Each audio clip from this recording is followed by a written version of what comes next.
참예수님. 네, 안녕하세요. 방금 신부님께로 소개받은 예수의 문영균 세례자 요한 수사입니다.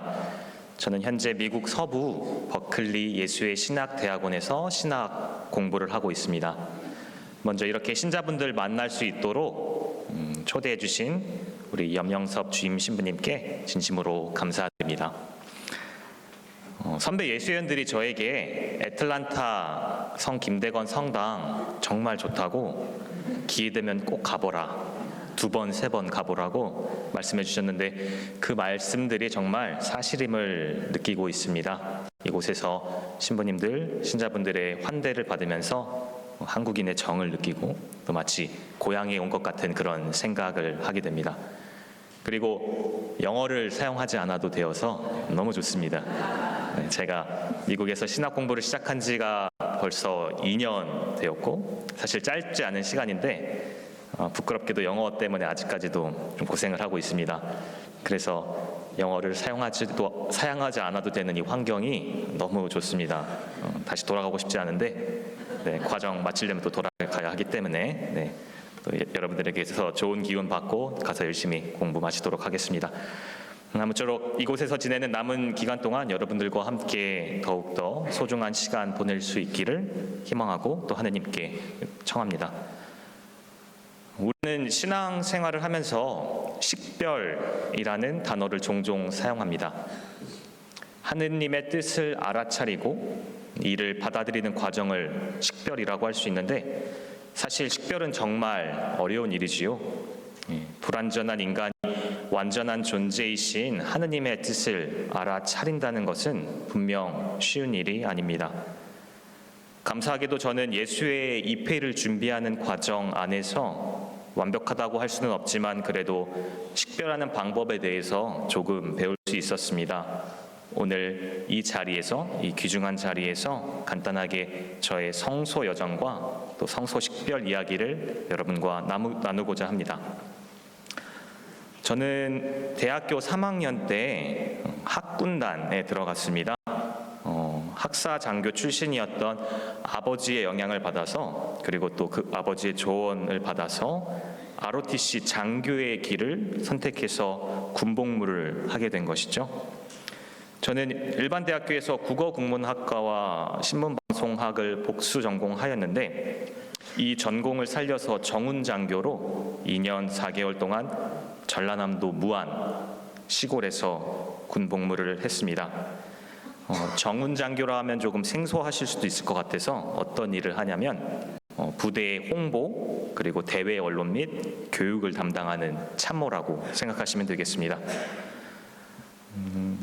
크고 작은 어려움들은 있었지만 재밌게 군생활을 했습니다. 하지만 다시 돌아가서 군생활 하겠냐고 물어보자면 저는 분명 아니라고 단언코 말씀드릴 수 있겠습니다. 어쨌든 보람찬 군생활을 마무리할 때쯤 저는 선택을 내려야 했습니다.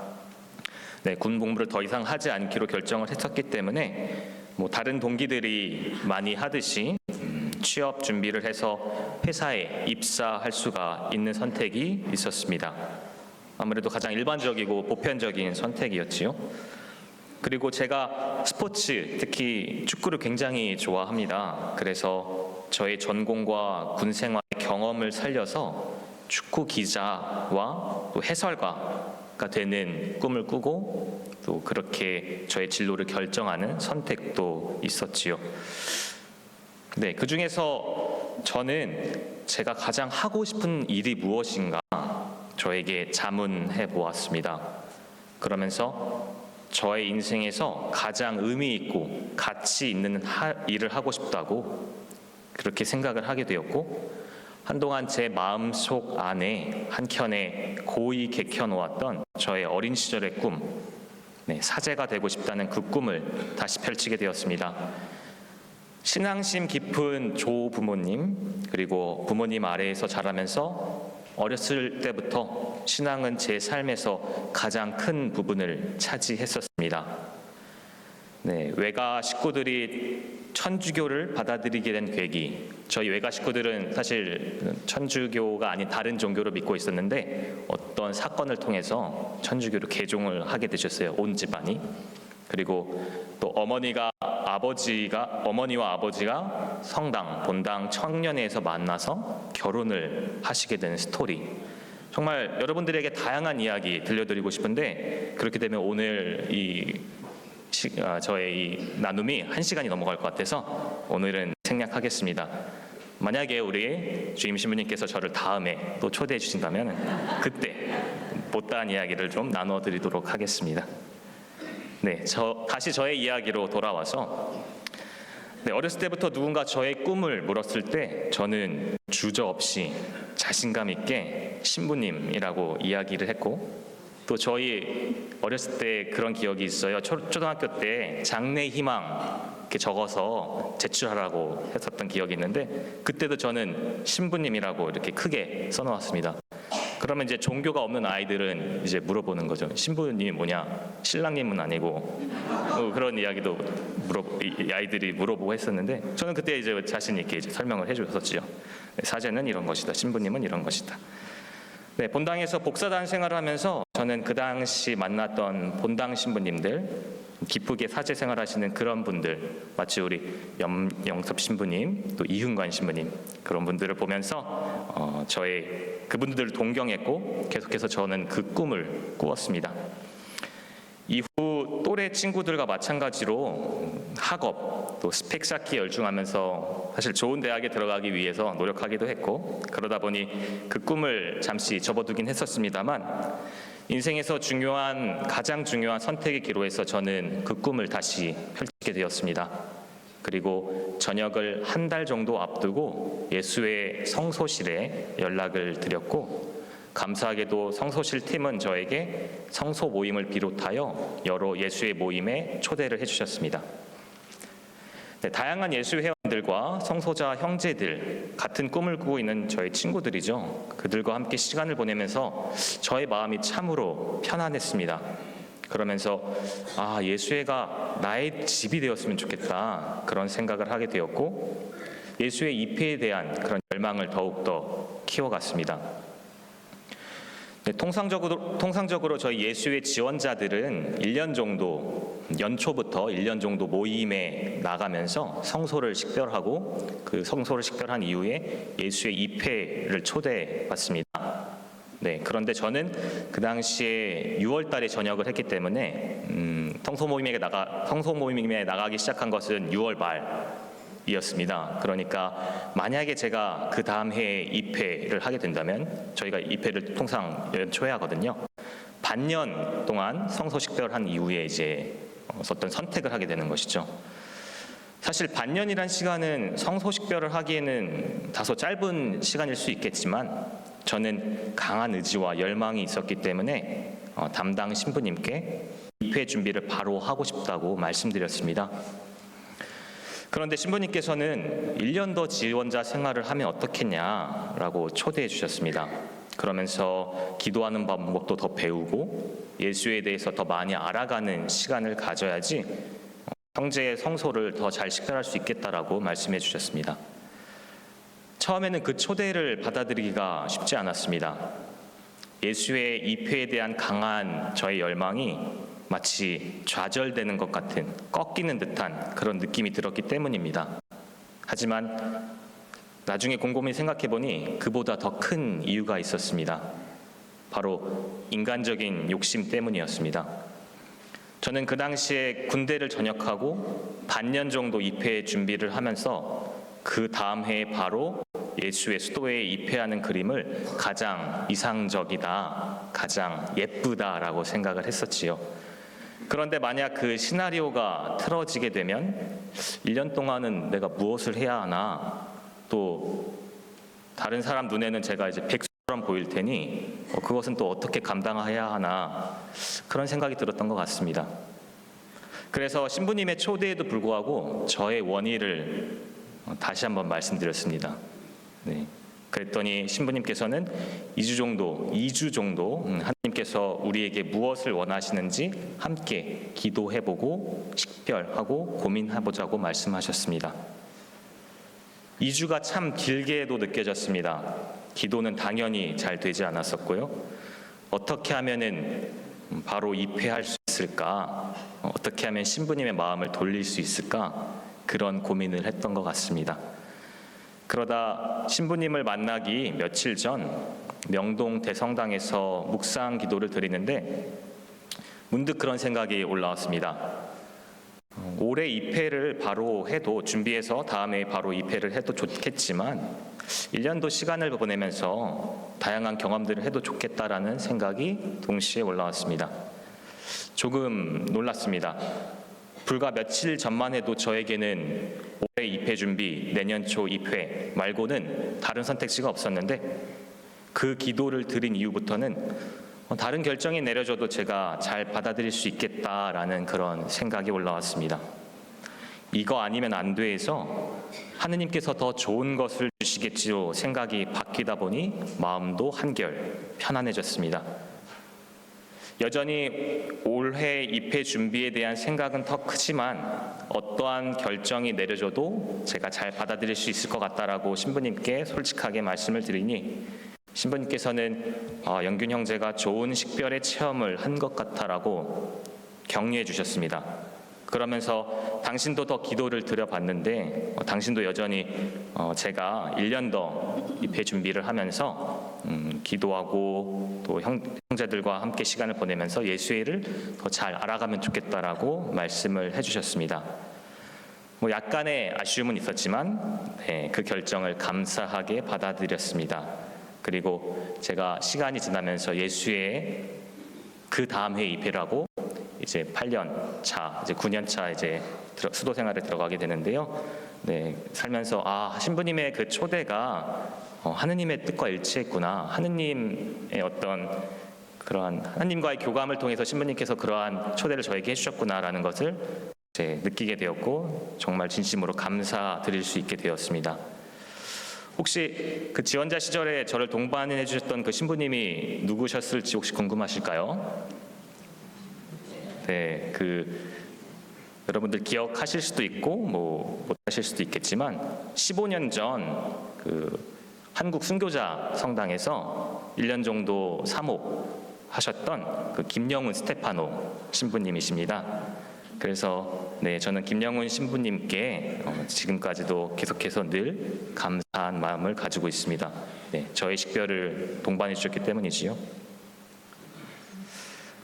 저의 체험을 통해서도 알 수 있듯이 하느님의 뜻을 올바르게 식별하기 위해서는 몇 가지 조건들이 필요합니다. 먼저 충분한 정보가 있어야겠지요. 다양한 정보들을 습득하고 이를 올바르게 활용하면서 선택을 내려야 합니다. 시간도 적당히 필요하겠습니다. 서두르는 마음과 급한 결정은 반드시 피해야 합니다. 마음의 평화 역시 중요합니다. 로율라의 성 이냐시오는 평온함에 이르지 못한 상태에서는 어떠한 선택도 내리지 말라라고 저희에게 말씀하시지요. 이렇게 식별에 있어서 우리가 갖춰야 할 여러 조건들이 있지만 그 무엇보다도 가장 중요한 것, 우리가 갖춰야 할 태도가 있습니다. 여러분들도 잘 아시겠지만 바로 나 자신을 내려놓는 것입니다. 내 뜻과 내 원의를 내려놓고 하느님의 뜻을 그 위에 두는 것입니다. 이것이 가능할 때 우리는 비로소 식별을 했다라고 말할 수 있게 됩니다. 오늘 독서와 복음의 말씀은 그릇된 선택 그리고 올바른 식별 그 차이를 명확하게 보여줍니다. 성경의 내용 조금 간단하게 말씀드리겠습니다. 제1독서는 아하지의 잘못된 선택의 순간을 그리고 있습니다. 이사야서 7장은 기원전 733년 아시리아의 침략에 맞서기 위해 시리아와 북이스라엘이 동맹을 맺고 남이스라엘, 즉 유다에도 이 동맹에 가담하도록 압력을 가했던 그때를 그리고 있습니다. 그러나 유다 왕 아하즈가 이 동맹에 가담하기를 꺼리고 주저하자 그들은 아하즈를 제거하기 위해 먼저 유다를 공격합니다. 이때 아하지에게는 두 가지의 선택지가 있었습니다. 하느님께 의존하면서 침략군에 맞서 싸우는 것, 또는 아시리아의 도움을 요청하는 것. 예언자 이사야는 아하지에게 하느님께 대한 절대적인 믿음을 강조하면서 아시리아와의 동맹을 포기하고 인간 역사를 주도하시는 하느님을 의지하면서 그분께 신뢰를 두고 호소하라라고 촉구했습니다. 그러나 아하즈는 이 말을 믿지 않았지요. 저는 청하지 않겠습니다. 그리고 주님을 시험하지 않으렵니다. 겉으로는 겸손한 모습처럼 보이는 이 대답은 하느님에 대한 불신에서 비롯한 변명이자 인간을 향한 하느님의 자비를 거절하는 것이었는데, 그는 이미 아시리아의 왕에게 많은 돈을 지불하고 군사적 도움을 요청해 놓은 상태였었습니다. 이렇게 아하즈는 인간적인 두려움과 정치적 실리 때문에 신앙을 저버리는, 하느님을 저버리는 선택을 하게 됩니다. 아하즈 역시 많은 고민을 했을 것입니다. 시간을 들여서 자신이 수집한 정보들을 비교해 가면서 어떤 것이 더 나은 선택일지 고민했을 것이고 결정 내렸을 것입니다. 그러나 그는 가장 중요한 것을 외면하고 말았습니다. 하느님의 뜻보다는 자신의 뜻을 앞세운 것이지요. 당장 직면에 있는 어려움을 타개하기 위해서 자신이 옳다고 생각하는 바를 실천했습니다. 그것이 비록 이성적이고 논리적이었을지는 모르겠으나 그는 결국 하느님의 뜻을 식별하고 이를 실천에 옮기지 못했습니다. 반면 요셉의 결정은 아하지의 것과는 전혀 달랐습니다. 오늘 우리는 복음에서 마테오 사가의 그 내용을 들었었지요. 마테오 복음 사가는 요셉을 의로운 사람이라고 표현합니다. 세속에서 말하는 의로움, 즉 정의의 개념을 지녔던 사람이었다라면 요셉은 자신의 아이가 아닌 누군가의 아이, 우리는 성령에 의한 것이라는 것을 알고 있지만 그 당시에 요셉은 명확하게 몰랐을 수도 있겠습니다. 자신의 아이가 아닌 누군가의 아이를 잉태한 마리아를 고소했어야 합니다. 그런데 요셉은 어떠한 결정을 내렸습니까? 그 반대로 했습니다. 이는 요셉은 남모르게 마리아와 파혼하기로 작정하였다. 왜 남모르게 파혼하려고 했을까요? 이는 마리아가 임신한 것을 세상에 공개하지 않고 마리아에게 살 길을 열어주기 위함이었습니다. 이는 인간의 이성적이고 논리적인 관점과는 전혀 다른 차원의 너무나도 훌륭한 생각이었습니다. 요셉은 자신의 감정을 앞세우거나 자신의 명예를 지키기보다는 다른 이를 살리기 위한 결정을 내렸기 때문입니다.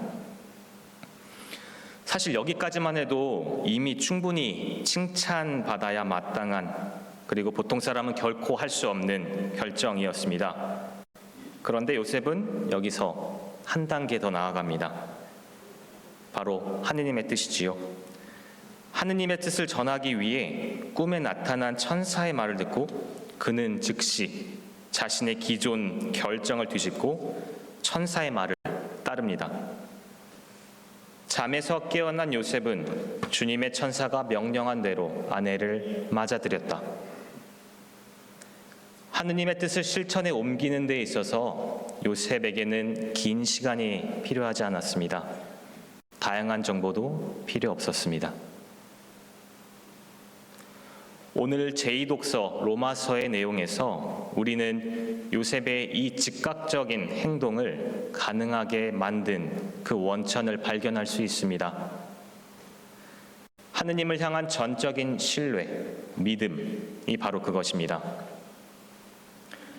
로마서가 쓰여진 목적을 두고 현대 성서학자들은 여러 가지 의견을 제시하지만 그 중에서 가장 설득력 높은 가설은 로마 내의 이방인과 유대인 신자 사이의 갈등을 봉합하기 위해서 사도 바오로가 그들에게 편지를 작성했다는 것으로 알려져 있습니다. 네, 서기 49년 로마에 거주하던 유대인들이 어떤 사건을 통해서 로마 황제에 의해 추방당하게 됩니다. 그리고 나서 그들은 5년 뒤에야 다시 로마로 돌아올 수 있었습니다. 그러나 그 5년이란 시간 동안 로마에 살고 있던 이방인들이 독립적인 자의식을 형성했고 5년 뒤에 다시 돌아온 유대인들과 율법 준수, 할례, 음식과 절기 등의 여러 가지 문제를 두고 충돌을 빚게 됩니다. 그러나 바오로는 이러한 문제들을 복음과 하느님 나라의 본질에서 벗어난 부차적인 것들로 바라봤습니다. 바오로는 유대인과 이방인 모두에게 베푸신 하느님의 은총을 언급하면서 그분께 대한 믿음을 통해 하나가 될 것을 강조합니다. 촉구합니다. 유대인이든 이방인이든 우리 모두는 예수 그리스도의 사람으로 하느님의 부르심을 받았고 자신의 정체성을 앞세우기보다는 하느님께 믿음으로 순종해야 한다는 것을 일깨워주기 위해서 바오로는 바로 이 로마서를 작성한 것입니다. 나를 버리고 하느님께 대한 믿음으로 오직 그분께 순종하는 마음. 이는 아하지에게는 없었고 요셉에게는 충만했던 그 마음입니다. 로마의 유대인들과 이방인들이 민족적 갈등을 봉합하기 위해서 갖춰야만 했던 그 마음입니다. 이처럼 오늘의 이 두 독서와 복음은 우리에게 겸손하게 우리 자신을 내려놓고 하느님께 대한 무한한 믿음과 신뢰의 마음을 가지며 하느님의 뜻을 식별하고 이를 실천에 옮길 것을 초대하고 있습니다. 대림 시기의 끝자락에 와 있습니다. 성탄을 목전에 앞두고 하느님께서는 왜 우리에게 믿음, 순종을 강조하는 말씀을 들려주고 계실까요? 대림 시기는 우리에게 다가오실 아기 예수님을 기다리는 시기이지요. 그 아기 예수님이 바로 당신 자신을 버리시고 하느님께 대한 믿음으로 오직 그분의 뜻만을 실천하기 위해 이 세상에 내려오신 분이십니다. 신이 비천한 인간이 되어 이 세상에 내려오셨고 우리를 죄에서 구원하기를 바라시는 하느님의 뜻을 실천하기 위해 예수님께서는 당신의 온 생애를 바치셨습니다. 믿음과 순종의 가장 완벽한 모범을 보여주신 예수님을 맞이할 준비를 하면서 우리 또한 예수님을 닮을 수 있기를 청합니다. 우리가 하느님의 사람, 예수 그리스도의 사람임을 잊지 않고 겸손되이 하느님께 순종하며 그분의 뜻을 잘 식별하고 실천하면서 살아갈 수 있으면 좋겠습니다. 네, 사도 바오로의 로마서 내용 9절 말씀드리면서 오늘 이 시간 마무리하겠습니다. 여러분도 그들 가운데에서 부르심을 받고 예수 그리스도의 사람이 되었습니다. 아멘.